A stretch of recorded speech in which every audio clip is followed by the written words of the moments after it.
Bonjour, petite vidéo enfin sur des retours d'expérience sur des caniveaux à fente de la marque Bielbet. Alors je les ai achetés je crois chez Couter Expert. En fait c'est une boîte hollandaise mais eux-mêmes importent leurs produits de Pologne. Oui, c'est un produit polonais. Alors qu'est-ce que c'est? C'est un caniveau en matière plastique composite, donc qui est obéi à la norme B125. Ça veut dire que normalement il y a à peu près 12 000 newtons, donc on va dire jusqu'à 1 tonne 2 sans aucun souci, ou 12 tonnes, je sais plus exactement, excusez-moi. Bon, en tout cas sans aucun souci pour un passage de voiture.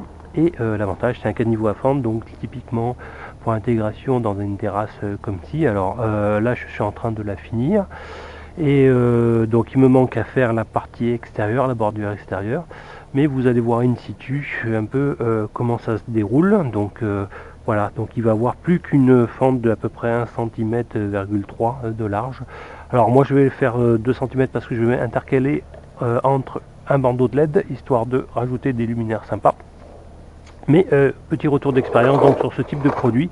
Alors c'est complètement en matière plastique et il vous est livré avec deux embouchures, d'accord, donc pour terminer en extrémité.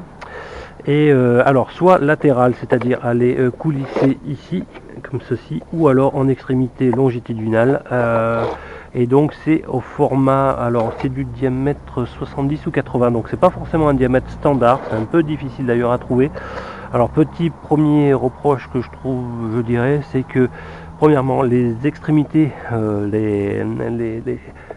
peuvent se mettre que soit latéralement ou en extrémité. Aucune ouverture par exemple de base sous le caniveau.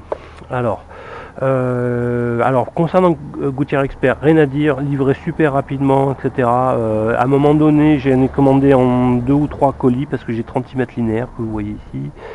Il manquait une fermeture ici, il me l'a envoyé par lettre immédiatement, donc rien à dire. Les prix sont corrects par rapport à ce que vous pouvez trouver en GSB, c'est quand même largement moins cher. Bon, donc pas mal, retour d'expérience pas mal. J'ai aucune action, hein, c'est absolument pas sponsorisé, rien du tout, donc j'ai rien à perdre ou à gagner de dire du bien ou du mal de cette compagnie. Alors, la robustesse, j'aime bien de ce produit, mais il est loin d'être imparfait.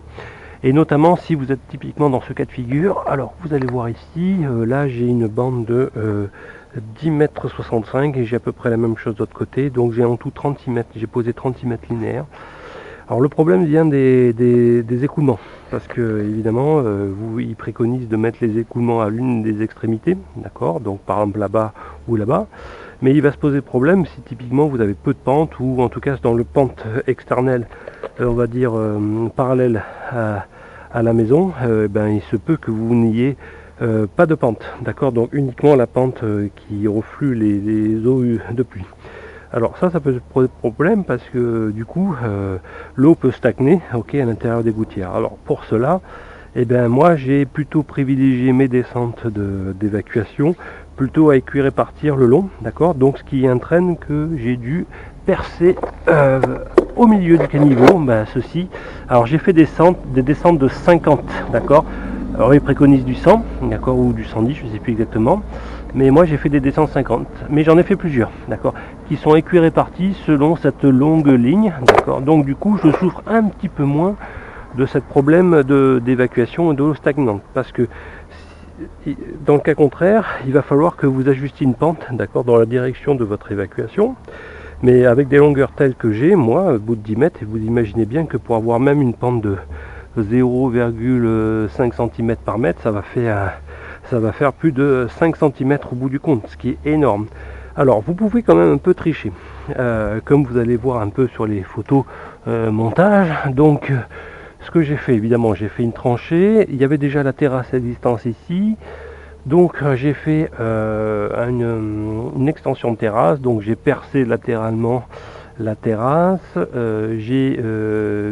avec le scellement chimique j'ai mis de la ferraille, et ce que j'ai commencé à faire, c'est une première semelle du caniveau dans laquelle va être reposé après le caniveau. Donc j'avais fait une pige en bois pour calculer la profondeur à aller creuser, d'accord, première pige en bois, j'ai creusé, j'ai ferraillé comme vous pouvez le voir, et j'ai coulé cette première lit de béton, première semelle des caniveaux, alors qui était bien arrivé en dessous, c'est-à-dire que la fente ici, ben, vous le voyez, arrivait bien en dessous de la position finale du carrelage. Du coup, après, j'ai ajusté un peu la position pour arriver à peu près entre 1 et 2 cm sous le niveau à l'aide de plots de mortier dans lequel j'ai pu ajuster. Alors, le truc, c'est que vous pouvez un peu tricher sur le sens de la pente en dévissant la vis et en surélevant un peu le cache, et vous le prenez dans le béton comme ça. Donc vous trichez, vous avez une pente comme ça par exemple, mais alors que au niveau du visuel, en fait vous avez, on dirait que c'est complètement horizontal. Donc vous pouvez un peu tricher et récupérer un peu cette longueur là, mais vous allez pouvoir récupérer 1 ou 2 cm. Donc ça pose problème qu'ils n'aient pas prévu en fait de sortie en plein milieu du caniveau pour de telles longueurs. D'ailleurs, bon, moi je suis pas du tout maçon, etc. Donc j'ai bien galéré pour faire ce système. Donc c'est loin d'être parfait. Par contre, ça marche bien, hein, ça marche particulièrement bien. Alors j'avais recouvert de papier, comment ça s'appelle, pour protéger par exemple la peinture, tous les fentes des caniveaux pour couler le béton, d'accord. Et afin que ça rentre pas dedans. Et puis j'ai pu jouer un peu sur les pentes comme ça en jouant sur la hauteur des plots de mortier et en jouant aussi sur l'inclinaison de ce cache qui repose sur les caniveaux, d'accord. Alors pour arriver à en buter, parce que finalement c'est des multiples de 1 mètre ces bouts de pièces, votre terrasse ou etc. n'a aucune chance de se retrouver avec une multiple de 1 mètre, donc il va falloir couper. Et c'est là que je deuxième reproche aussi, c'est qu'il n'y a aucune pièce après avoir coupé avec une scie qui permet de bloquer. Alors j'ai dû utiliser, comme vous allez pouvoir, j'ai utilisé un bout de plexi, ok, donc que j'ai collé avec la colle ni clou ni vis en attendant, et après j'ai coulé le mortier autour, donc ça a bien bloqué. Mais là encore, petit reproche, c'est que rien ne prévoit finalement de fermer ce caniveau lorsque vous devez vous ajuster à vos dimensions privilégiées. Alors ça, je trouve que c'est vraiment dommage. En fait, dans leur tête, c'était de vous ajuster la longueur du caniveau en dimension intérieure pour que ça tombe sur un multiple de 1 mètre. C'est un peu dommage. Alors moi, je suis arrivé vraiment en limite de terrasse pour récupérer le maximum d'eau. Le percement à la scie cloche de 50 se fait très bien, il n'y a pas de souci, c'est assez propre.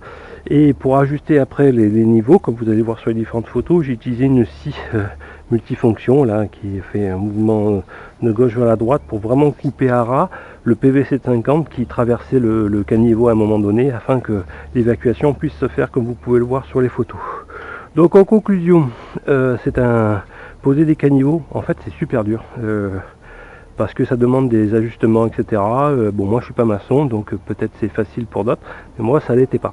Et vraiment, ces genres de produits, faites-y attention si vous avez d'énormes longueurs, parce qu'il va falloir paradoxalement mettre des sorties des évacuations un peu partout, si vous voulez pas vous retrouver avec des pentes horribles à un moment donné, si votre terrain est à sa place, c'est-à-dire que la seule pente que vous ayez, c'est une plante qui s'éloigne de votre mur de votre maison.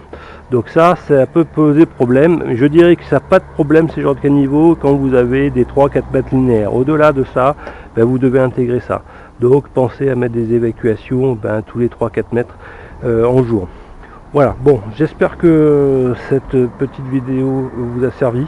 Je suis globalement content, mais ça m'a demandé beaucoup de travail. Voilà, soyez-en conscients, et puis je vous dis à bientôt pour une prochaine vidéo.